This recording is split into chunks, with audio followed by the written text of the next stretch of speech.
Hello guys, આજે આપણે બનાવશું કાચા કેળાની વેફર. તેના માટે આપણે 500 ગ્રામ કેળા લઈ લીધા છે. તેની સાલ ઉતારી લીધી છે.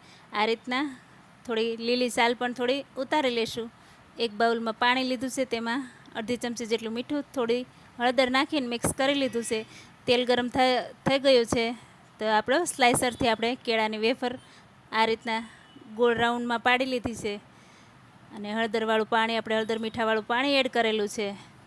થોડી વાર ચડી જાય પછી આપણે પાણી એડ કરવાનું છે. જો આ રીતના ક્રિસ્પી થઈ જાય ત્યાં સુધી આપણે ચડવા દઈશું. આ રીતના આપણી વેફર રેડી થઈ ગઈ છે. હવે લાંબી સ્લાઇસમાં આપણે પણ બનાવી લઈશું.